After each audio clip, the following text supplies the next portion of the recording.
Hello and welcome to my short video blog on body shapes. Now I work with a lady's personality, her lifestyle, her body shape and her budget. They're the four main areas that really interest me. Now as ladies are designed to have babies and we therefore store fat in certain areas of our body. We can't change Mother Nature, but we certainly can disguise her. A large part of what I do is styling. Now I don't call myself a stylist because I believe it's a lot more than that. But all this is about accentuating the positives which naturally detract from the negatives. And understanding what body shape you are will really help when you go shopping as well. It's all about drawing the eye to your best parts which will naturally detract from the areas of your body you're perhaps not so keen on. So, number one, body shape in English women. If you've been watching GOC, you'll know. It's the pear shape. So this is when you carry the weight on the bottom half of your body, so your hips and your thighs. It generally means that you've got a smaller bust and a flatter waist. So for you, a pear shape, if that's what you're thinking, yeah, that sounds like me, your best part is your waist because it's the smallest area. So that's always the area you need to attract and draw attention to. So something like a tailored blazer, making always sure you show off your waist. If you drown yourself in something, a lot of pear shapes will want to wear something really loose and baggy because they hate the bottom of their thighs. But generally where that ends is on their widest part, and it's the most unflattering area. So for a pear shape, always accentuate your waist. Second most common body shape, which to be honest is the majority of my clients, is the apple shape. And this is when you carry the weight on the middle half of your body. So around your tummy, your bust, possibly the tops of your arms. But it generally means you've got a fantastic pair of pins on you.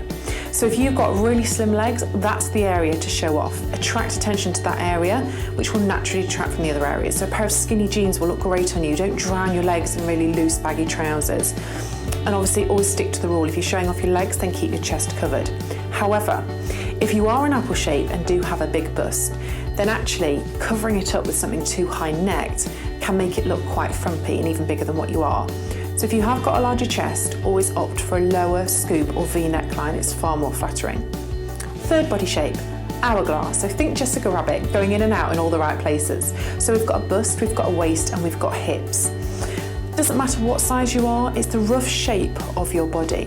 Hourglasses need to embrace those curves. They're beautiful. That's what a woman is meant to look like. So a wrap dress, something feminine. And again, just accentuate those beautiful curves. If you wear anything too loose and baggy, it will make you look bigger than what you actually are. Fourth body shape, last one, not so common in English women, is the quite athletic figure, straight up and down, a little bit boyish. Mostly seen abroad in European countries, hence why the likes of Zara on the high street generally does dress for that kind of body shape. So not much of a bust, not much of a bottom or a waist. So these guys, if you're thinking, yep, that sounds like me, I've got an athletic body shape, you can get away with a lot actually, but we need to create and add interest with the use of clothing and accessories. So big chunky jewellery, puffball sleeves, full-on skirts, you can get away with an awful lot because we want to draw attention and give your body shape that you're missing. So they're the four main body shapes. You may be sat there thinking, well actually, I don't fit into any of those categories. Don't worry at all. It's just a rough guideline to give you a little bit of an idea. When you look in the mirror, stop beating yourself up and thinking about the places that you that you don't like. It might be your bust, it might be your tummy, the bottom, tops of your arms, whatever it may be that you hate. Instead of looking at those areas, constantly focusing on them, focus on the areas of your body that actually you don't mind. It could be your hair, your face, your décolleté. You might love your bust or your bottom or your legs, your feet, your arms, your wrists, whatever it may be.